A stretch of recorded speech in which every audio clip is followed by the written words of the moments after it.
So now we're walking into the actual megalithic part. Stone, according to our archaeologist Susan, comes from the eastern desert in Sinai, which is a hell of a long way away. And estimated weight, somewhere between 65 and 70 tons apiece. Also perfectly 90 degrees vertical compared to the horizontal. So not 91 degrees, not 95 degrees, 90.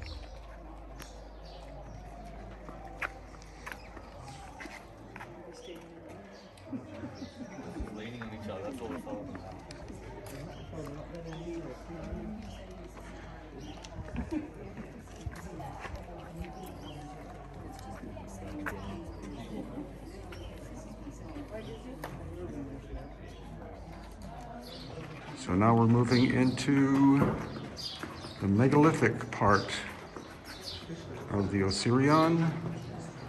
Orientation 23.5 degrees off the cardinal directions. So again, that likely means that the axis of the Earth was different prior to the cataclysms as compared to where it is after the cataclysms.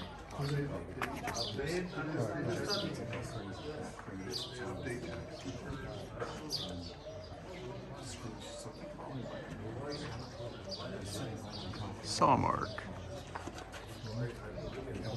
The shield that we know of would be blank.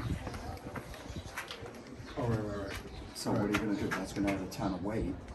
Right. So no more electric cars. Okay, we're in the osirion at Abydos.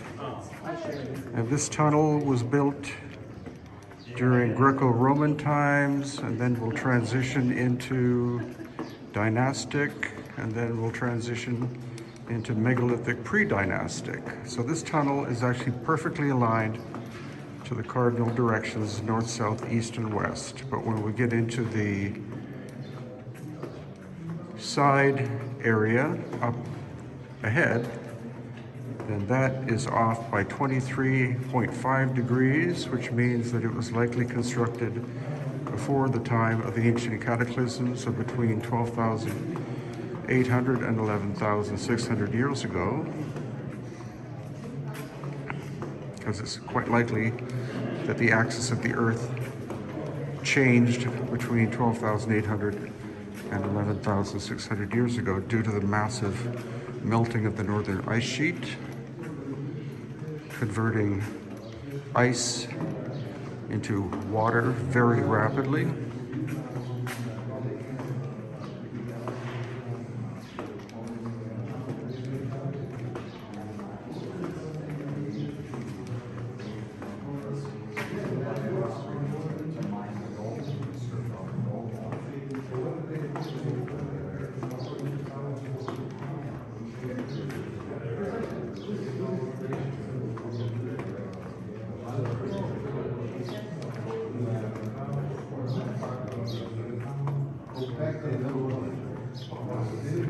We're starting to see some beautiful hieroglyphics from the dynastic time period.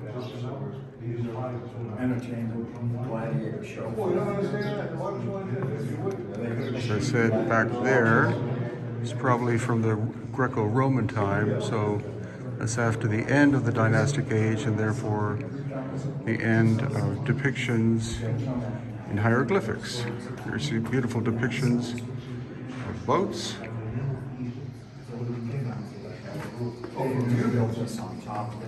But after that, because they just took down and do it. They had ways of doing it. I'd say you did it because it was easy, actually.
En Europa, no había nada. El azul era bien de terror. Por eso que hay muy pocas personas con eso.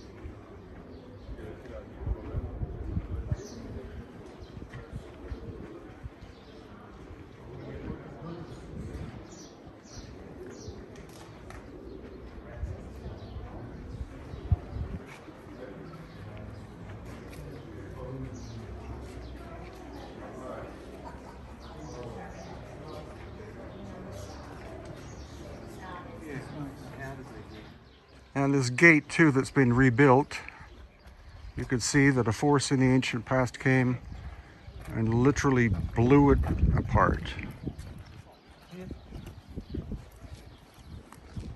With the force or heat coming from behind me towards it. It's okay.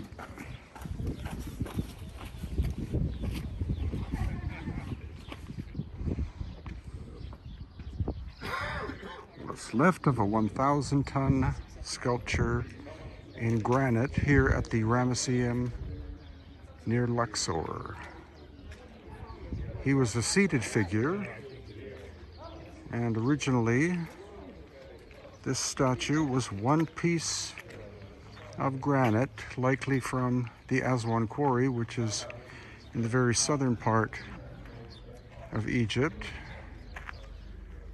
And what we see is heat weathering on the backside because he was facing into the Valley of the Kings, which is this way.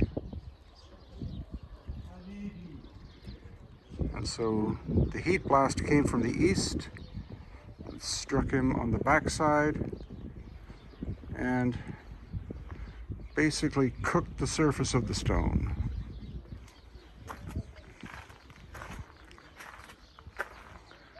Because this is not normally how granite decomposes or breaks down.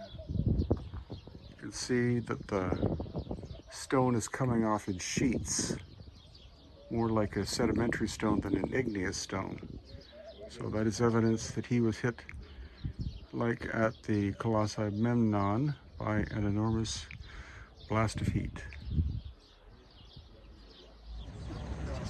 So we're at the Colossi of Memnon, two 700-ton statues on 200 to 300-ton bases. Each figure is one piece of stone, and the quarry is 400 kilometers away in Cairo.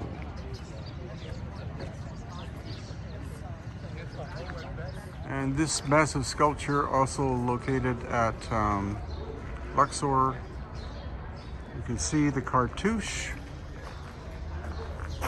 supposedly of Ramses II. And you can see that the cartouche overlaps the dagger, which is at an angle. So it does appear that this is a pre-dynastic sculpture that was found near the Ramesseum area, near the Colossi of Memnon near Luxor, during the time of Ramses II. And then his cartouche was then carved into it during his lifetime.